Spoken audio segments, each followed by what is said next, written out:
Prepare-se, é o estudo de hoje, Neemias, capítulo 2. Querido, grandes coisas o Senhor pode fazer através do seu povo. Há uma grande obra que nós devemos fazer.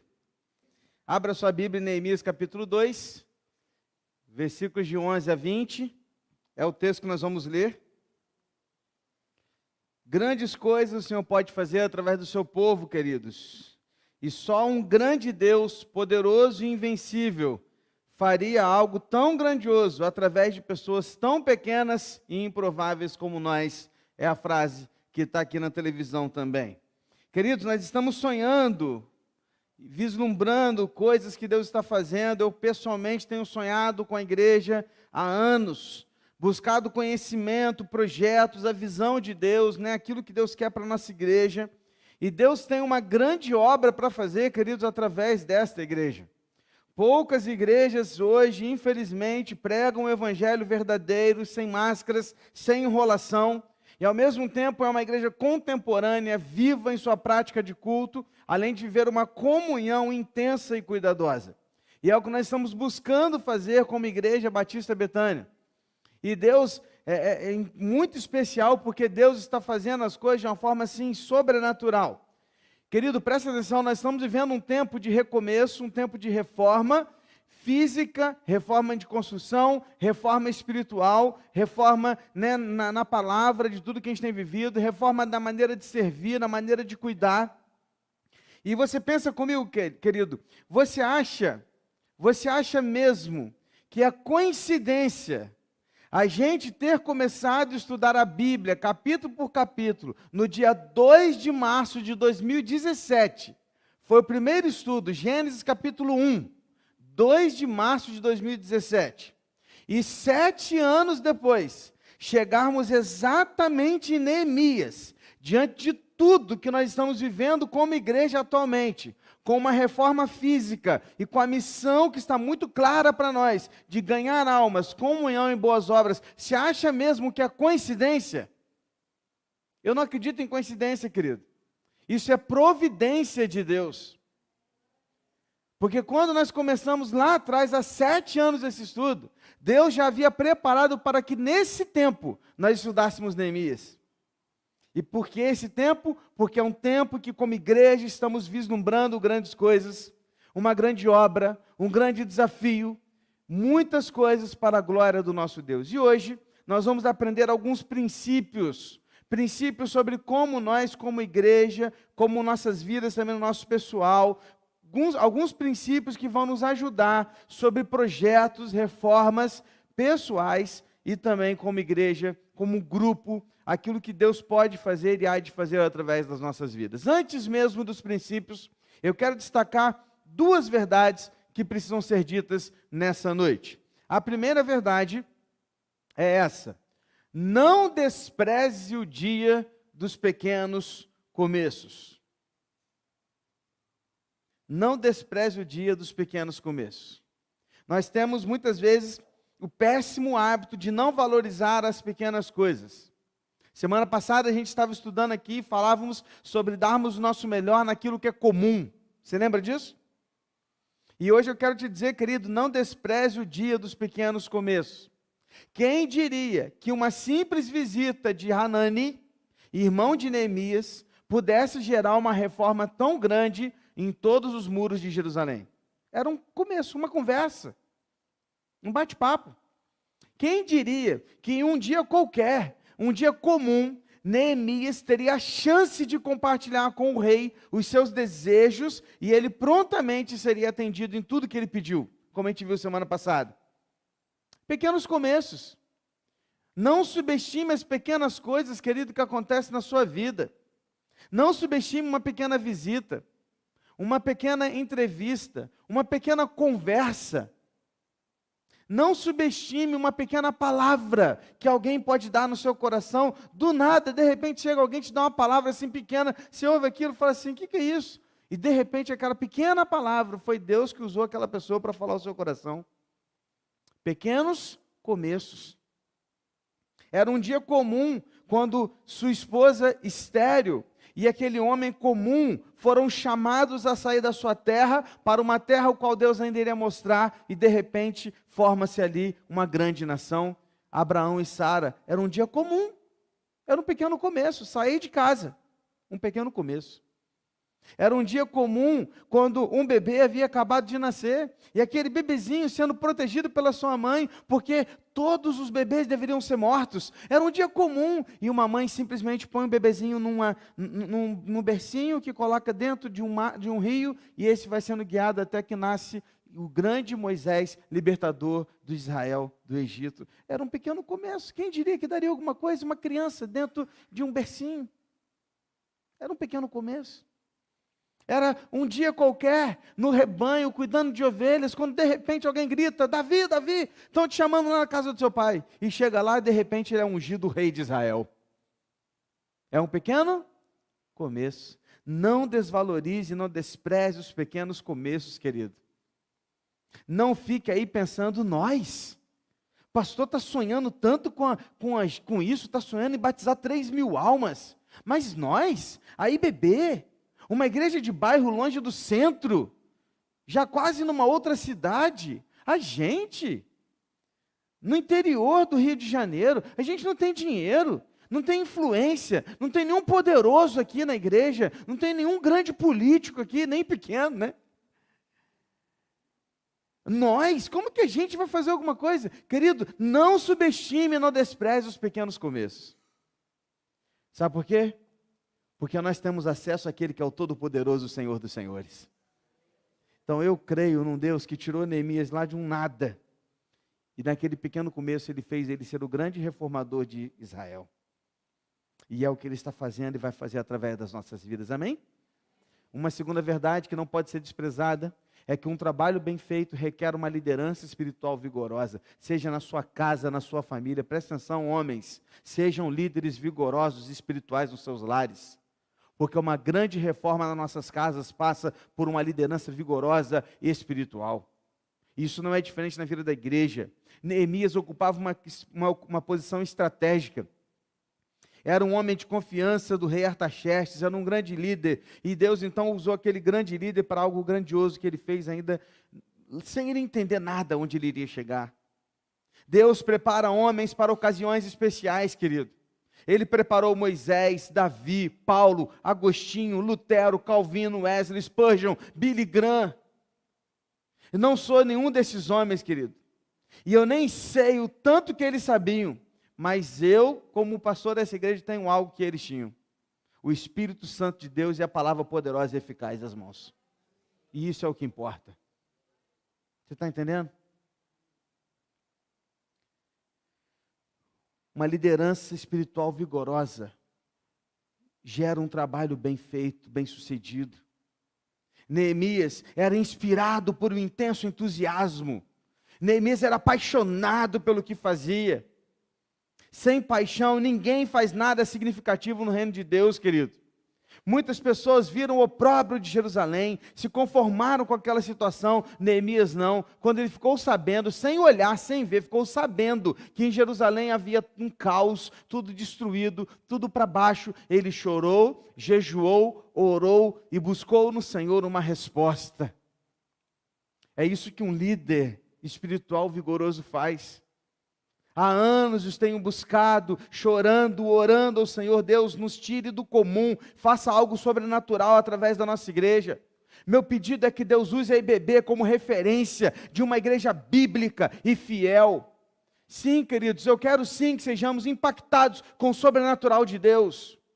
Estou entusiasmado, como no primeiro dia do meu chamado, cheio de vigor, cheio de gás, apaixonado, como se fosse meu primeiro dia na igreja.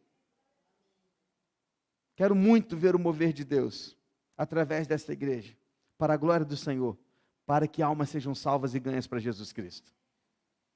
Irmãos, eu estou como quem sonha. Minha boca se encheu de alegria, minha língua de júbilo. Então as nações se diziam: grandes coisas fez o Senhor, tem feito por eles. De fato, grandes coisas o Senhor fez por nós, por isso estamos alegres. Preste atenção, querido. Quantas pessoas estão glorificando o Senhor pela vida da nossa igreja? Vamos multiplicar isso. Porque quando as pessoas olharem e falarem assim, essa é daquela igreja, nossa, aquela igreja lá é uma igreja verdadeira, né? Quando eu fui lá, eu fui bem cuidado, fui bem tratado, meus filhos foram bem tratados, trataram a gente bem, cuidaram da gente, deram Bíblia, deram palavra, a gente foi alimentado pelo poder do Senhor. É uma igreja que serve, que ajuda o pobre, tem ajudado o necessitado, sai pelas ruas, faz o trabalho de evangelismo. Que legal a sua igreja, é isso que a gente quer fazer. Ser uma igreja relevante, que vai além das quatro paredes. Estamos juntos, irmão? É isso que nós queremos fazer. E é sobre isso essa palavra de hoje. Neemias capítulo 2, 11 a 20. Vem comigo. Vamos ler esse texto até o 20, depois a gente vai passar tirando os princípios para as nossas vidas. Neemias 2, 11 a 20. Então cheguei a Jerusalém. Depois de esperar 3 dias, me levantei à noite, junto com os poucos homens que estavam comigo. Não declarei a ninguém o que o meu Deus havia posto no meu coração para eu fazer em Jerusalém. Não havia comigo animal algum a não ser o que eu montava.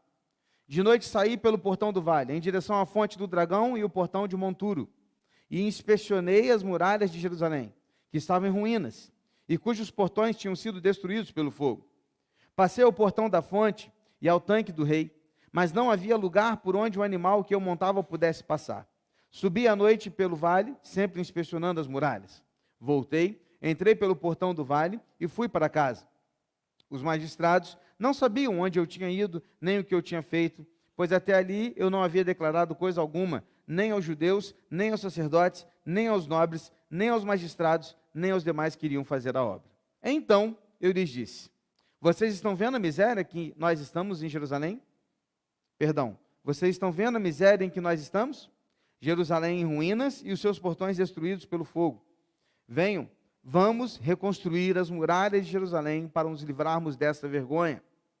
E lhes declarei como a mão bondosa do meu Deus havia estado sobre mim e também as palavras que o rei me havia falado. Então disseram: vamos nos preparar e começar a reconstrução.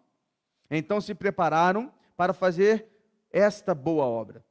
Porém, quando Sambalate, o horonita, Tobias, o servo amonita, e um árabe chamado Gesem souberam disso, zombaram de nós e nos desprezaram, dizendo: o que é isso que vocês estão fazendo? Querem se rebelar contra o rei? Então lhes respondi: o Deus dos céus é quem fará com que sejamos bem-sucedidos. Nós, seus servos, vamos nos preparar e começar a reconstrução. Mas vocês não têm parte, nem direito, nem memorial em Jerusalém. Amém?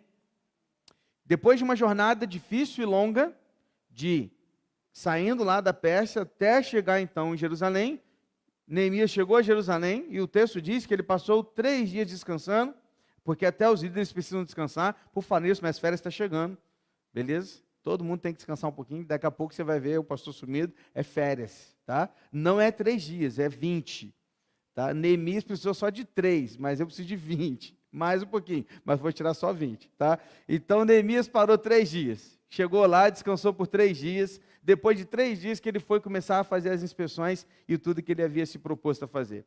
Vamos aos princípios bíblicos baseados nesse texto que devem nortear o nosso trabalho. São 4 eles. O primeiro é: avalie primeiro antes de agir. Seja o que você for fazer na sua vida, seja o projeto que você tiver, a reforma que você for fazer, seja física, construção, na sua casa, espiritual, seja o que for, querido, você precisa primeiro avaliar antes de agir. O versículo 11 diz que ele chegou a Jerusalém e ele esperou 3 dias. Isso deu a Neemias a capacidade de olhar ao redor, à frente, para dentro e para cima. Antes de fazer qualquer coisa, ele precisava avaliar. Entusiasmo não é sinônimo de precipitação. A gente confunde muitas vezes. Porque pela questão do entusiasmo, às vezes a gente se precipita. Não. O entusiasmo precisa acontecer e existir, porque senão a gente não faz nada. Mas com o entusiasmo, a primeira coisa que a gente faz é a avaliação. Precisamos avaliar primeiro. Neemias esperou a hora certa para falar com Artaxerxes, e agora esperou a hora certa para falar com o povo. Ele não chegou lá já falando tudo que ele tinha que fazer, não. Querido, tem hora que a gente precisa avaliar. Tem hora que eu já queria estar fazendo mais coisas lá na frente, já queria ter construído tudo, já queria ter feito isso aqui, já derrubado, já estava com a chácara pronta. Tem hora que a gente já está com vontade de fazer tudo, querido. Mas Deus vem e fala assim: baixa a bola aí, filho. Calma, espera, avalia primeiro, olha para cá, olha para lá. Vamos cuidar disso aqui primeiro, antes de agir. Nós começamos uma obra há quase 2 anos atrás, e em toda a obra que nós já fizemos aqui nessa igreja, nós já gastamos R$500 mil. E nós não estamos devendo nenhum centavo para ninguém. Está entendendo? Por quê? Porque a gente avalia antes e age depois. Sem trocar as coisas, entendendo o que a gente vai fazer. Meu desejo é investir ainda mais e mais e mais e mais, passar muito mais e continuar investindo, avaliando, mas fazendo com que essa igreja cresça e se desenvolva ainda mais. Já sentei até com o corretor para ver quanto que é o terreno da pista. Sentei, irmãos. Você acha que não? Fui lá conversar com o homem. É só 18 milhões. O que é 18 milhões para o ano do dono do Ouro e da Prata? É verdade? Meu irmão, presta atenção uma coisa. O valor e a cifra assustam o ser humano. Mas se for da vontade de Deus, não tem milhões que segure a igreja do Senhor. Eu sonho. No dia que Deus fala assim, eu vou dar. Meu irmão, Ele vai dar. Ele pode falar também, não vou dar, vocês vão ficar aí. A gente vai ficar aqui. E está tudo bem. A gente faz 8 cultos por domingo. Mas a gente fica aqui, maneira, galera. Então, o que a gente precisa entender é que a gente tem que, antes de agir, avaliar. Cuidado, querido. Tem muita gente errando na vida porque está se precipitando por causa do entusiasmo. Aí erra na hora de falar, erra na hora de comprar, se endivida, entra por lugares onde não deveria ter entrado, empurra portas que não deveriam ser abertas, e na precipitação, erra. Por quê? Porque não conseguiu avaliar primeiro. Primeiro Neemias avaliou a situação. Olhou para cima, olhou para baixo, saiu com o seu cavalo, passou por ali, por aqui, avaliou tudo. Antes de agir, ele precisava avaliar. Amém, irmãos? Segunda coisa, segundo princípio, antes de motivar, você precisa também investigar. Avaliar é você olhar toda a situação e pensar o que você tem que fazer. Outra coisa é você investigar os problemas para você entender aonde você vai agir. Então o versículo 12 diz: me levantei à noite, junto com os poucos homens que estavam comigo. Não declarei a ninguém o que o meu Deus havia posto no meu coração para eu fazer em Jerusalém. Não havia comigo animal algum a não ser o que eu montava. Há um princípio aqui que foi estabelecido nesse momento, porque tinha 3 razões por que Neemias fez isso. Primeiro, porque o trabalho era perigoso. Não era um trabalho simples de se fazer. Havia inimigos, pessoas que não queriam que aquilo acontecesse, então ele tinha que analisar e investigar. Segundo, porque o trabalho envolveria um sacrifício pessoal. Tem muita gente que acha que para trabalhar para o reino de Deus a gente faz qualquer coisa. Não, querido, o trabalho do reino de Deus é sacrificial.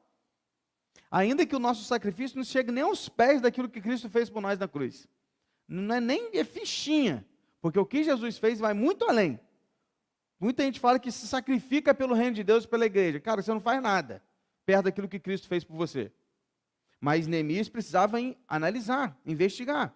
Então isso tudo precisava de tempo.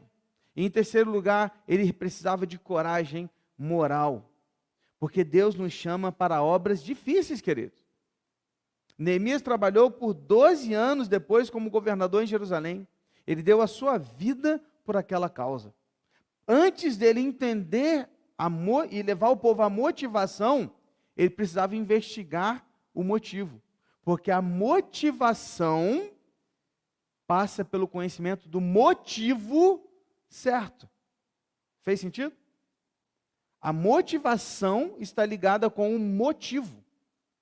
Como que a gente motiva pessoas? Com o motivo da causa. Por que a gente precisa fazer isso? Aonde a gente vai chegar? A gente precisa entender o motivo certo. Para entender o motivo certo, eu tenho que investigar. Investigar para analisar tudo que a gente vai fazer a fim de apresentar os motivos certos, para que então todos topem aquele grande desafio. Então, seja lá o que você for fazer, querido, por exemplo, na sua família, você tem que juntar todo mundo e falar assim: nós vamos alcançar isso aqui juntos. Para tanto, a gente vai ter que sacrificar aqui, aqui e aqui. Qual o motivo? O motivo é esse aqui, ó. A gente quer alcançar isso aqui. Esse é o motivo.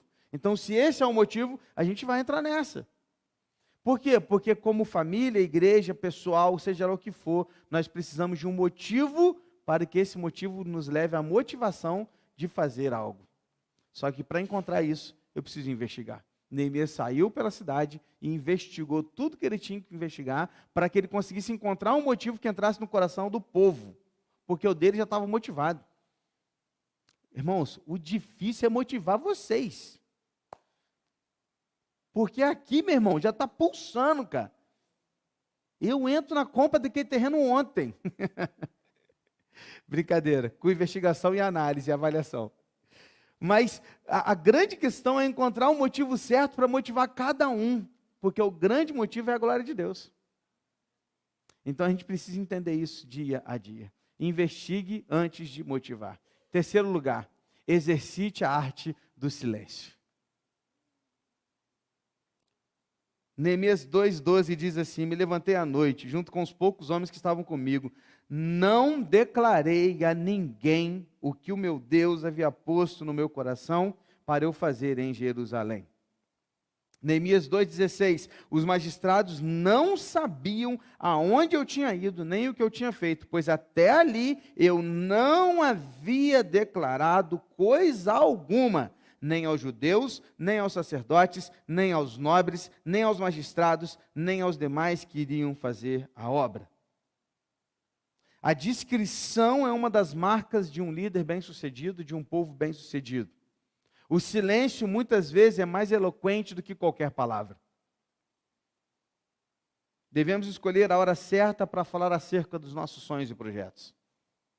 Porque senão, muitas pessoas jogam um balde de água fria naquilo que era um sonho, porque você usou a hora errada para compartilhar um desejo. Então a gente precisa avaliar e entender que há momentos que a gente fica na nossa. Quantas e quantas vezes eu fico na minha. Em outros, eu espero o momento certo para responder, porque a resposta precipitada também é um problema. Precisamos avaliar quantas vezes trouxeram problemas na hora assim para mim, e a pessoa já chega bufando, tem que resolver agora, pastor. Eu falei assim, não vou orar uma semana. Aí o cara vai embora para casa assim, ó, doido por resolver. Ele queria que eu entrasse na guerra com ele, ele queria que eu entrasse num conflito. Ao vir para ele falar assim, não, segura aí que nós vamos orar por isso. Uma semana. Semana que vem a gente conversa de novo. Por quê? Porque tem hora que é melhor o silêncio. Aquele silêncio vai tratando. Vai tratando. Muitas vezes, com os nossos filhos, nós usamos a arte do silêncio. Essa semana deu uma bronca lá. Não vou falar qual criança não, vocês não pegar no pé deles. Mas uma das crianças. E aí, na hora de ir para a escola, eu fui em silêncio no carro, não falei nada com eles. Daqui lá, silêncio no carro. Rapaz, você não sabe como é que aquele silêncio ensina em alguns momentos. Como que ensina? Por quê? Porque às vezes o silêncio está fazendo ele refletir e pensar em tudo que deveria fazer ou não deveria ter feito. O silêncio precisa ser exercitado. Aprendam isso, irmãos. Irmãs, principalmente. Silêncio. Precisamos de ter o silêncio em alguns momentos. Não revele seus planos até que esteja tudo bem definido. Outra coisa, aprenda a falar com as pessoas certas. Aprenda a falar com a pessoa certa. Tem gente que só vai falar com a pessoa errada. Aprenda a falar com aquele que vai te ouvir, e ainda que ele tenha uma palavra muitas vezes contraditória por causa daquela situação, mas é alguém que te ama de verdade e quer o seu bem. Não compartilhe com qualquer um. Compartilhe com aqueles que estão contigo, que te amam de verdade. Porque a gente precisa aprender a exercitar a arte do silêncio. Tem hora que é só mais nada. Neemias ficou calado. Falou nada com ninguém. Saiu à noite e não falou nada. Foi lá, olhou tudo, olhou, voltou.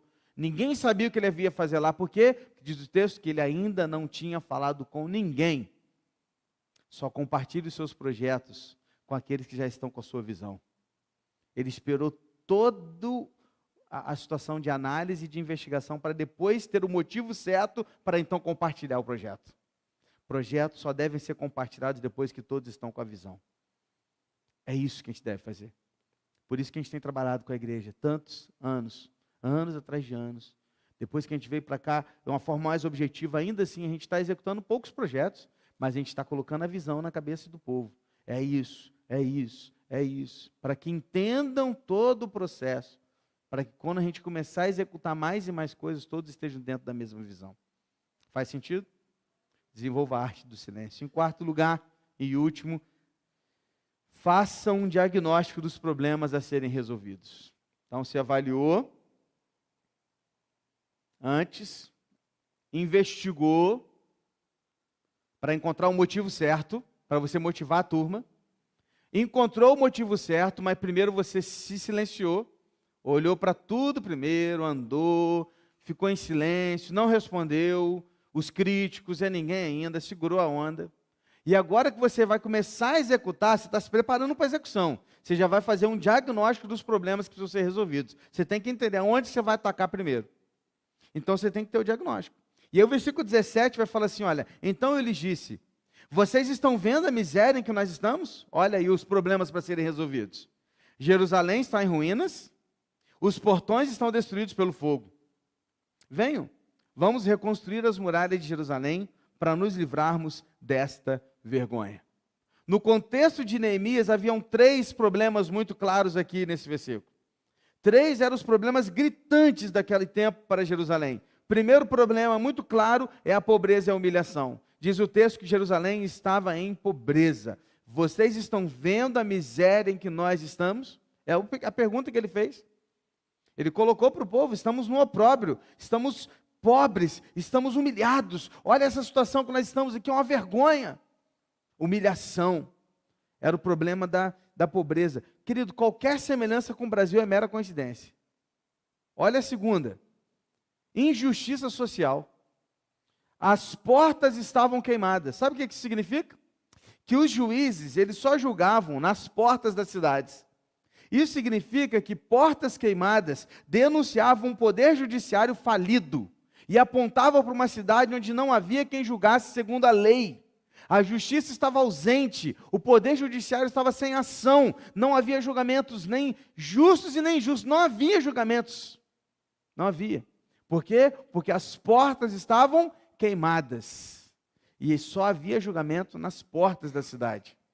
E em terceiro lugar, havia insegurança pública. Não havia segurança. Os muros estavam quebrados, em ruínas, a cidade estava fragilizada e vulnerável ao ataque dos inimigos. Uma cidade sem muros era uma cidade vulnerável. O muro era o que protegia a cidade. Já viu aquele filme Troia? Lembra desse filme? E aí tem aqueles muros lá que ninguém entrava nos muros, até que fizeram o cavalo de Troia para entrar lá, né? Porque as cidades muradas daquela época eram muito difíceis de ser derrubadas. E Jerusalém não tinha muros. Havia uma insegurança social. Ou seja, eles tinham pobreza, eles não tinham julgamentos justos, não tinha justiça e não tinha segurança.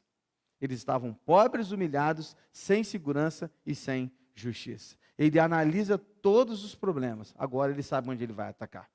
Quando a gente olha para isso tudo, e quando a gente vive esses 4 princípios, há 3 resultados visíveis e evidentes que acontecem. Não é pleno, porque esse primeiro resultado depende do povo. Mas os outros 2 são notórios e acontecem 100%. Quer saber quais são? E a gente encerra hoje. 3 resultados quando você vive esses 4 princípios. Se você conseguir avaliar primeiro antes de agir, motivar depois de ter investigado, exercitar a arte do silêncio no momento certo e fazer um diagnóstico dos problemas serem resolvidos, 3 resultados acontecem. Primeiro resultado, o povo se motiva, se doa e se compromete. Esse resultado é variável, porque depende do povo. Ok? Porque o líder pode estar hipermotivado e ainda assim não ter conseguido motivar todo o povo. Mas ele vai conseguir motivar grande parte do povo. Por isso que quando isso acontece, versículo 18 diz, e lhes declarei como a mão bondosa do meu Deus havia estado sobre mim. Versículo 18. E também as palavras que o rei me havia falado. Então, eles disseram, qual foi a resposta do povo? vamos nos preparar e começar a reconstrução. O povo se motivou, se doou e se comprometeu. Você vai ver no decorrer dos estudos o que vai acontecer agora. Então, o primeiro resultado daqueles 4 princípios é o povo se motiva, a família se motiva. A família fica motivada quando vê um motivo onde vai alcançar, o que eles têm que fazer, o que sacrificar, a família se motiva. Quando o líder consegue fazer isso. Então, o primeiro resultado na igreja, quando como igreja a gente consegue viver aqueles princípios, o povo se motiva, se doa, se compromete. Está motivado aí, irmão? Amém? Então, começa a doar e se comprometer. Segundo resultado, o inimigo se levanta para tentar nos fazer desistir. Isso aí é fato. Isso vai acontecer. Esse não é variável, isso vai acontecer, ok? O primeiro é variável, porque depende do povo. Mas esse é fato. O inimigo vai se levantar contra você, contra a igreja, contra a família, contra o que for. Por quê? Porque o versículo 19 fala: porém, quando Sambalate, Oronita, Tobias, o servo amonita, um árabe chamado Gesem, souberam disso, zombaram de nós, nos desprezaram e disseram: o que vocês estão fazendo? Querem se rebelar contra o rei? O inimigo se levantou. Eles não queriam que os judeus se reconstruíssem os muros. Eles não queriam que Neemias fosse bem sucedido. Então ele se levantou. O inimigo se levanta quando o povo de Deus se une com o objetivo da glória de Deus. Então presta atenção. Deixa eu te falar uma parada aqui, talvez você não saiba disso ainda. O inimigo está furioso com a sua vida, se você está motivado e pronto a fazer a obra de Deus. O inimigo está furioso com a igreja do Senhor, que se levanta para fazer a obra de Deus. Está entendendo? Ele vai tentar de todos os jeitos te derrubar, te desanimar, te fazer parar, te fazer desistir. Ele vai tentar de todo jeito. Vai usar pessoas, vai usar coisas, vai usar situações, vai usar emoções, sentimentos, um monte de coisa. Ele vai usar tudo que ele tiver nas armas dele, no seu ponto fraco, para tentar fazer você desistir. Por quê? Porque o inimigo vai se levantar para tentar nos fazer desistir. Essa é o segundo resultado. Inevitável. Mas há um terceiro resultado. E eu quero terminar com ele hoje. Sabe qual que é o terceiro resultado? O Senhor vai à frente e nada pode parar o Senhor. Versículo 18 e versículo 20. E lhes declarei: como a mão bondosa do meu Deus havia estado sobre mim. Versículo 20. E eu lhes respondi: o Deus dos céus é quem fará com que sejamos bem-sucedidos. Está entendendo? Quem que vai fazer? Deus. Ser bem-sucedido é um resultado apenas dos nossos atos? Não, porque se Deus não tiver no negócio, não tem sentido. O que eu quero te dizer, querido, é que quando nós vivemos aqueles princípios de Neemias, o Senhor estará à frente desse negócio, e Ele já está à frente. É por isso que está dando certo. É por isso que está fluindo. É por isso que as pessoas estão buscando a igreja do Senhor, sabe por quê? Porque a cada batismo que a gente faz, são 20 novas pessoas na igreja, 3 vezes esse ano. 3 vezes. Meu sonho é batizar todo mês. Já imaginou todo mês um batismo? Eita glória, rapaz. E a gente chegando lá. Sabe por que está dando certo? É porque o Senhor está à frente. Mesmo que o inimigo ali, ao derredor, tentando fazer a gente parar. Mas o Senhor está à frente e nada pode parar o Senhor. Porque a mão dele é poderosa, bondosa, e está sobre nós. E o Deus dos céus, versículo 20, é quem fará com que sejamos bem-sucedidos. Grifa, sublinha, circula, tira foto, leva para o serviço, coloca na tela do computador, do celular, na geladeira, não importa, coloca essa frase: o Deus dos céus é quem fará com que sejamos bem-sucedidos. Não é apenas você, porque você sozinho não vai fazer nada, é Deus. Se o Deus dos céus não estiver no negócio, não tem sentido. 4 princípios, 3 resultados para que a obra de Deus seja feita nas nossas vidas. Você está comigo? Faz sentido para você? Apenas feche seus olhos. Coloque sua vida diante do Senhor. Talvez você tenha chegado aqui hoje cheio de dúvidas, cheio de incertezas. Talvez os seus projetos não estejam saindo da maneira como você queria. Talvez as coisas não estejam acontecendo quando você imaginava. Talvez o inimigo tenha se levantado e você está sentindo o bafo do inimigo na sua cara, como muitas vezes eu já senti. Ele respirando na minha frente, tentando nos fazer parar. Mas não se esqueça, Deus é contigo. E querido, se Deus colocou um projeto na sua vida que vai glorificar o nome dele, vai até o fim. porque Ele vai te dar condições de concluir, porque Ele está à frente. O Deus dos céus é quem fará com que sejamos bem-sucedidos. Coloque a sua família diante do Senhor. Coloque a sua vida, o seu projeto, o seu sonho, o seu objetivo, a visão que Deus te deu, coloque diante do Senhor. E peça a Ele para concluir e cumprir a obra dEle na sua vida. Pai, estamos aqui diante do Senhor, Deus. Obrigado, Deus, por poder olhar para Neemias e sair daqui ainda mais motivado para continuar fazendo a tua obra. Porque o livro de Neemias, ele realmente tem essa maneira de lidar com a gente, de fazer a gente ficar ainda mais motivado. Parece que a gente está começando hoje. Parece que é a primeira vez que eu prego na vida. Sabe, Deus, parece que é a primeira vez que a gente vai liderar alguma coisa. Parece que a gente está começando um projeto hoje. Porque o coração está pulsando, apaixonado, cheio de garra, de vontade, de gás para fazer, para realizar a obra que o Senhor está nos dando. Deus, levanta nesta igreja os Neemias que vão dar continuidade à obra do Senhor. Traga para esta igreja aqueles que vão chegar para somar, para nos fazer concluir com a missão que o Senhor nos tem dado. Nós queremos sim, Deus, ganhar almas para o Senhor Jesus Cristo. Queremos resgatar, ó Deus, pessoas. Pai, como que o nosso coração se entristeceu hoje com essa notícia dessa criança de 11 anos, assassinada dentro da sua própria casa, na sua cama, dormindo. 11 anos, Senhor. E a gente aqui tentando salvar esses adolescentes, a gente tentando pregar para esses meninos, pregar para as nossas crianças. 11 anos, Pai. A gente quer chegar antes lá, Pai. A gente quer chegar antes dessas casas, Pai.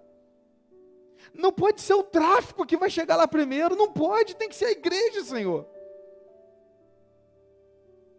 A gente quer chegar antes nesse lugar, Senhor. A gente quer chegar antes lá na escola, antes da droga chegar na vida dessas crianças. Eles precisam de ter esperança, Pai. E é só em Jesus que há esperança.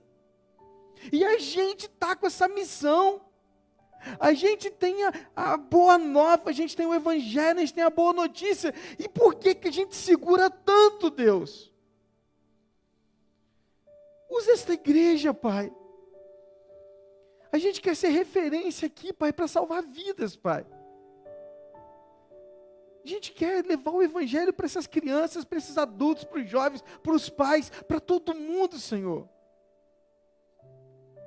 Não deixa mais acontecer isso aqui do nosso lado, Pai.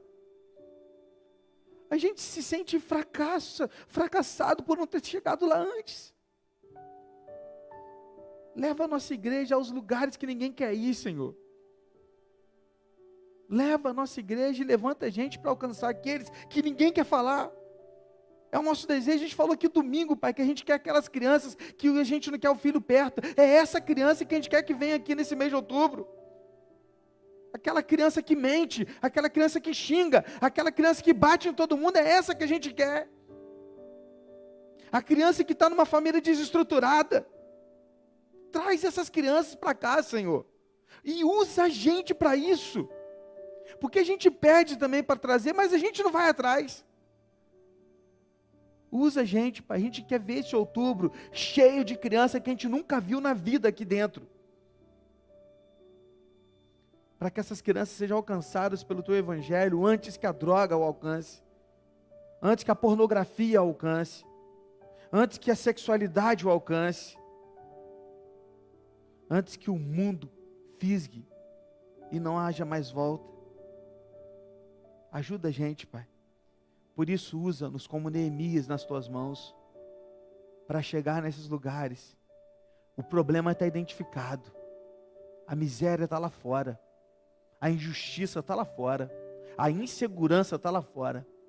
Mas em Cristo nós temos justiça, segurança e riqueza.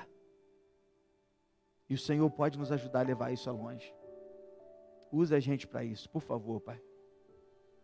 Perdoa-nos, porque muitas vezes a gente é fraco. Perdoa-nos, porque muitas vezes a gente é preguiçoso. Perdoa-nos, porque muitas vezes a gente é confortável, tá bom. E a gente não quer ter o desconforto de ter que lidar muitas vezes com pessoas que não têm a educação que os nossos filhos estão recebendo e outras coisas mais. Perdoa a gente, porque o Senhor mandou a sua igreja ir para a rua. O Senhor nos chamou para fora. Então leva-nos aos lugares que ninguém quer ir. Por favor, dê projetos para a nossa igreja que alcancem almas perdidas. Usa as nossas vidas. Me dê sabedoria, Pai, como o teu servo aqui neste lugar, um mais humilde de todos, o pior de todos. Me dê sabedoria para poder guiar o teu povo a fazer a tua vontade e nada mais. É isso que nós pedimos no nome poderoso de Jesus. Amém, Senhor. Que Deus abençoe a sua vida. Que Deus abençoe esta igreja. E juntos a gente consiga seguir para fazer a vontade do Senhor. Amém? Vamos com Deus. Até a próxima.